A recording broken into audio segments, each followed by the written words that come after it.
देखिए आपके लिए ये MLV government college Bhilwara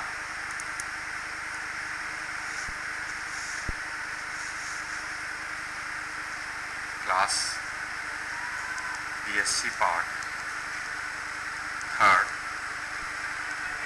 paper first quantum mechanics and spectroscopy, quantum mechanics spectroscopy में यूनिट फर्स्ट की हम स्टडी कर रहे हैं और इसके अंदर लेक्चर 15th लेक्चर है। लेक्चर 14th में हमने देखा था, 14th में हमने डी ब्रॉगली हाइपोथेसिस का प्रायोगिक सत्यापन किया था।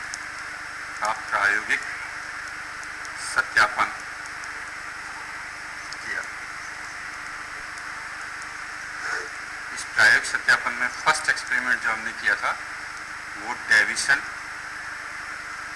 और जर्मर प्रयोग का किया, इसको हमने पूरा डिस्क्राइब किया था ऑब्जर्वेशंस ऑफ मैथमेटिक्स के। तो डेविसन और जर्मर एक्सपेरिमेंट फर्स्ट जो था, जो ये बताता था कि कोई भी गतिशील कण है उसका व्यवहार तरंग की भांति होता है और उसकी तरंग दैर्ध्य को हम एक तो प्रकाशिकी के ब्रेग्स लॉ से ज्ञात कर सकते हैं और एक हम डी ब्रॉगली के फॉर्मूले से ज्ञात कर सकते हैं और दोनों से प्राप्त मान लगभग समान आता है। इसके पश्चात सेकंड जो एक्सपेरिमेंट है वो आपका है जेपी थॉम्सन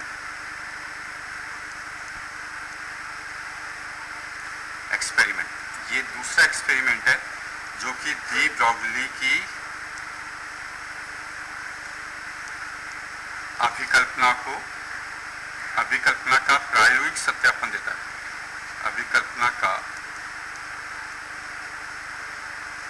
प्रायोगिक सत्यापन प्रदान करता है। इस एक्सपेरिमेंट में एक वैक्यूम ट्यूब है,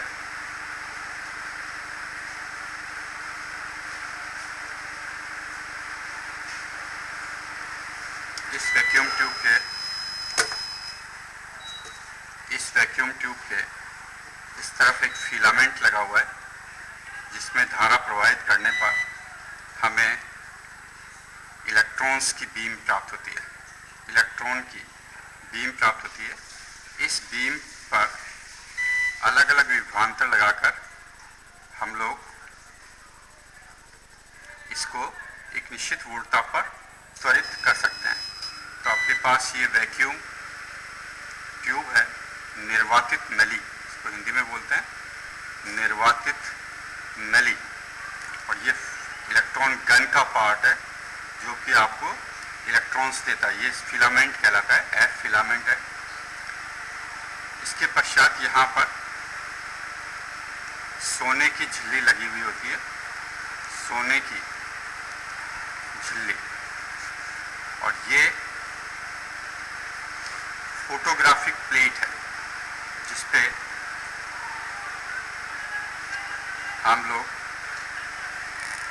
चित्रण प्राप्त करेंगे और इस प्लेट पर जो इलेक्ट्रॉन का चित्रण होता है वो इस प्रकार से प्राप्त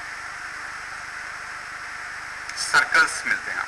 इलेक्ट्रॉन्स के टकराने के पश्चात फोटोग्राफिक प्लेट खराब होती है और उस खराब प्लेट को अगर हम वापस इसको नेगेटिव से पॉजिटिव बनाएं तो हमें इस तरह से सर्कल्स प्राप्त होते हैं।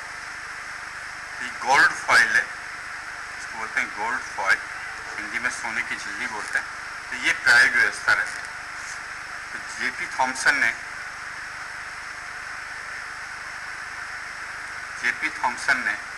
10⁴ वोल्ट से त्वरित इलेक्ट्रॉन की सोने की झिल्ली से विवर्तन प्राप्त किया। ध्यान रखिए, 10⁴ वोल्ट से त्वरित किए इलेक्ट्रॉन को और सोने की झिल्ली से विवर्तन प्राप्त किया। विवर्तन किसके द्वारा प्रदर्शित किया जाता है? निश्चित रूप से आपको मालूम होगा, तरंगों के द्वारा प्रदर्शित किया जाता है। और जबकि यहाँ पर पार्टिसिपेट कौन कर रहे हैं? इलेक्ट्रॉन, यानी हम त्वरित इलेक्ट्रॉन भेज रहे हैं, लेकिन उसके बावजूद भी सोने की झिल्ली से हमें विवर्तन प्रारूप प्राप्त हो रहा है। विवर्तन प्रारूप में क्या होता है? एक सेंट्रल मैक्सिमा, केंद्रीय उच्चिष्ट प्राप्त हो रहा है, उसके बाद अलग अलग उच्चिष्ट प्राप्त होते हैं रिंग्स की तरह से। तो विवर्तन प्राप्त किया। यह प्रभाव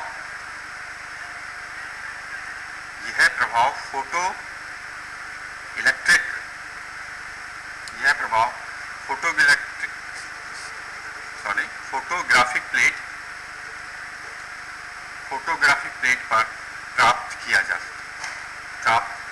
है।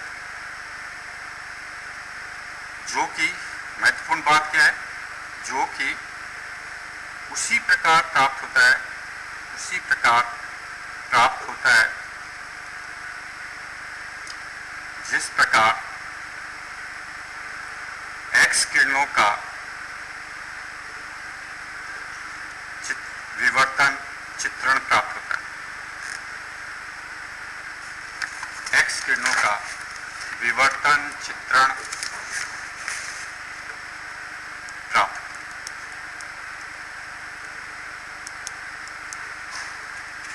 बहुत सिंपल सी बात है और बहुत इंपॉर्टेंट बात है कि ये हम भेज तो इलेक्ट्रॉन रहे हैं त्वरित, और विवर्तन प्रारूप कण भेज रहे हैं, कण बीम ऑफ पार्टिकल्स भेज रहे हैं, लेकिन विवर्तन प्रारूप हमको इस तरह से प्राप्त हो रहा है।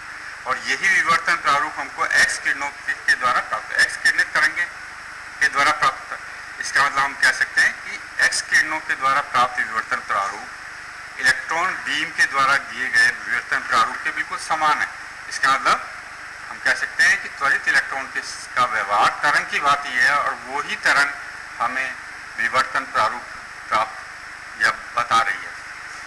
तो ये सेकंड एक्सपेरिमेंट हुआ जो ये बताता है कि त्वरित इलेक्ट्रॉन तरंग की भांति व्यवहार करता है और उसका विवर्तन प्रारूप वैसे ही प्राप्त किया सकता है जैसे कि हम एक्स किरणों का प्राप्त करते हैं। और यहाँ पर हम ये पता कर सकते हैं कि यहाँ लैम्डा क्या होगी? h/2mEV। तो अगर आप इसको निकालें, जो आपने फॉर्मूला पहले डराइव किया था, ये आपने पहले डराइव किया, इसमें अगर मैं वैल्यू रख दूं 10⁴, तो ये आपके पास वेवलेंथ है 0.1 एंगस्ट्रॉम, ये मिल जाता है। और ये एग्जैक्टली आपके एक्सरे के वेवलेंथ के बराबर ही आती है।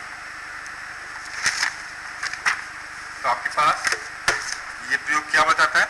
ये प्रयोग ये बताता है कि गतिमान इलेक्ट्रॉन तरंग की भांति व्यवहार करता है। तो इस प्रयोग से क्या प्राप्त हुआ?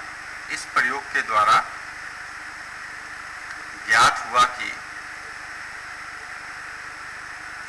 गतिशील या गतिमान इलेक्ट्रॉन तरंग की भांति व्यवहार करता है। तरंग की भांति व्यवहार करता है। और हमको ये भी मालूम है कि विवर्तन प्रारूप केवल तरंगों के द्वारा ही प्राप्त किया जा सकता है। और यहाँ जो लैम्डा है वो फॉइल के पदार्थ पर निर्भर नहीं करती, फॉइल के पदार्थ पर निर्भर नहीं करती, तथा इलेक्ट्रॉन के वेग पर निर्भर करती है।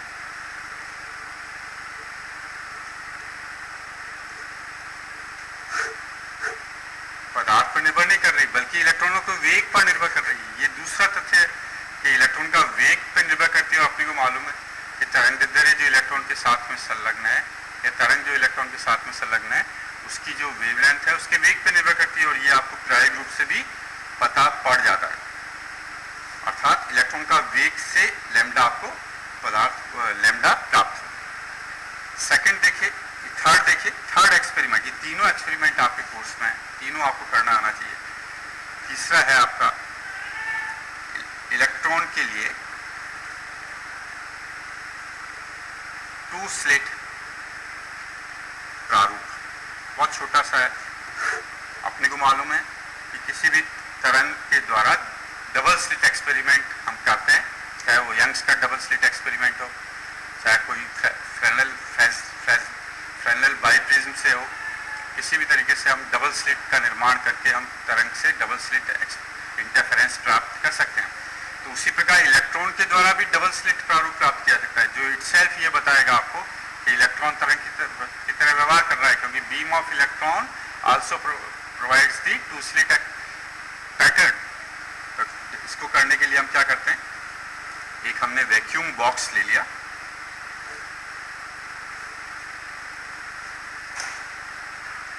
ये हमने वैक्यूम पंप लगाकर इसमें वैक्यूम कर लिया, और इसके अंदर हमारे पास इलेक्ट्रॉन प्राप्त करने के लिए वही फिलामेंट से इलेक्ट्रॉन प्राप्त होंगे।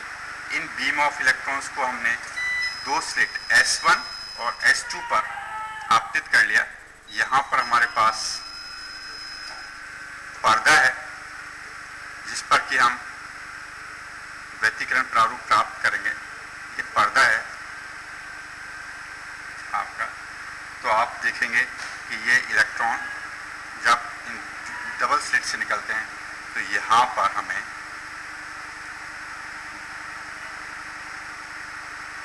व्यतिकरण मैक्सिमा मिनिमा व्यतिकरण प्रारूप प्राप्त होता है।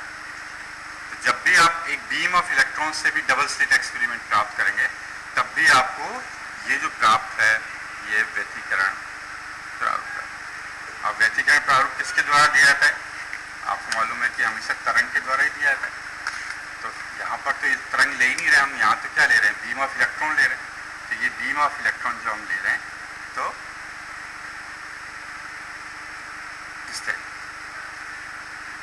व्यतिकरण प्रारूप है, मैक्सिमा मिनिमा आपको प्राप्त होता है।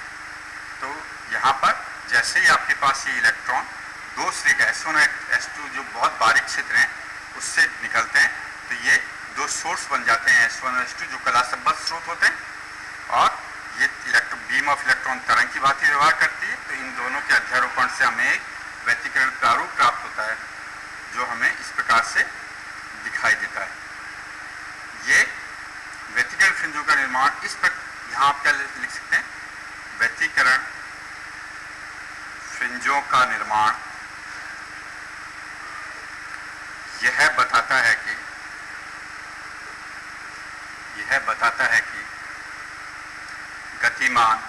गतिशील इलेक्ट्रॉन तरंग की भांति व्यवहार करते हैं। ये आपके 3 एक्सपेरिमेंट, देखिए बहुत बड़ा आर्टिकल था ये।